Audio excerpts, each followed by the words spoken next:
That's the reason that I went through the whole setup.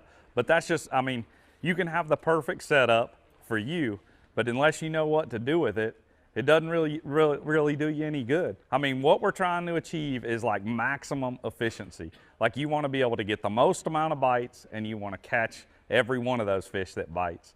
So now we're going to get into the details about what to look for. And first, the basics of really just the present.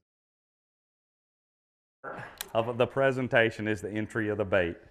And I am pretty hard on myself about how I want that thing to look when it hits. And it doesn't matter if I'm fishing a bush or a dock or a rock or anything like that. I want that bait to enter the water without a single ripple. Now that's not an easy thing to achieve, you know, especially with a bigger weight bait. I mean, this 1/2 ounce jig, it's the way I do this is I keep the brakes on my reel fairly loose. This allows that bait to shoot away from the rod with minimal effort. A good starting point is just to have your bait about even with the reel. You can hold the bait in your left hand and then just let it pendulum away. And then as it's penduluming away, just let pressure off the reel. You're thumbing the spool the whole time. Does that make sense? Now the key to the quiet entry part is as all that's happening, you want to keep that thumb close. And as it's getting close to your target, you can control the distance of the bait by thumbing the spool. So as it's getting close, I'm putting more pressure on that spool. And as it gets real close to your target, start putting more pressure and eventually stop it. That's going to stop that bait and allow it to just barely touch the water and enter without a ripple. The reason I feel like this is necessary is, you know, everybody's throwing a Carolina rig out there and it makes a huge splash and a fish swims off instantly. I'm not going to say that, you know, if a fish is hungry, he's probably going to eat it regardless. But by letting that bait enter the water quietly, you get that surprise bite. Like if that fish is by that piece of cover, if he's in that willow bush or if he's on a dock post and that bait enters quietly, he's going to spin around and eat it. Like it surprises him. He may not even be hungry, but you get that surprise, that reaction bite. Does that make sense to you guys?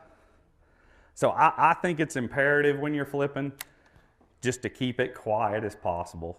No splash. And I definitely think in a day's time, if you got a guy out here flipping like that, making a big splash, I'm telling you, you're going to get more bites by being quiet. Slack would look similar to that. And as that bait falls, I follow that bait to the bottom. And it's hard to achieve because I've already told you guys that my baits range from like a 1/4 ounce all the way up to 1.5 ounces. So each one of those things have a different rate of fall. When you put this skirt on this piece of tungsten, it changes the fall. But once you get a feel for fishing these different baits, you'll have a good idea. You know, it takes a few minutes each day when I get out there and tie a bait on to figure out the rate of fall of that bait, whether it be the jig, which has got a really slow fall like this one. It's a big, bulky bait. It's got a slow fall compared to the punch skirt, which is 3/4 with a smaller trailer, has a lot quicker fall. The fall is crucial because that's what causes the bites.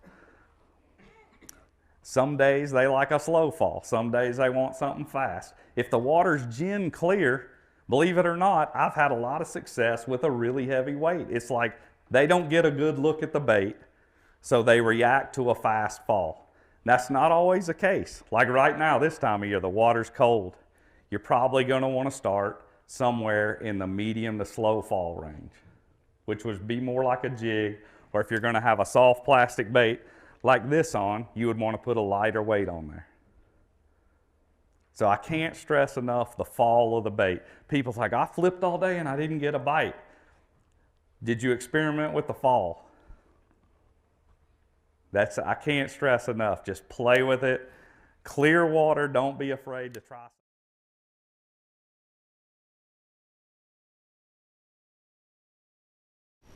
I hope you enjoyed the preview clip, and for more like that and the entire collection subscribe to the Bass University TV. And if you want the tackle that you see on there, I want you to go to the Bass University Tackle Shop, powered by Tackle Warehouse, and click right here, and it's all at your fingertips. Welcome to Bass University TV, an online video training course where you'll learn champion bass fishing techniques from pro anglers Pete Glusek, Mike Iaconelli, and their talented special guests. From on the water to in the classroom, you'll learn sound techniques and strong fundamental bass fishing skills. Watch hours of video content on multiple topics at your own pace for a low monthly fee. Cancel at any time. Information is power in the sport of fishing, so learn from the very best. Subscribe to Bass University TV today.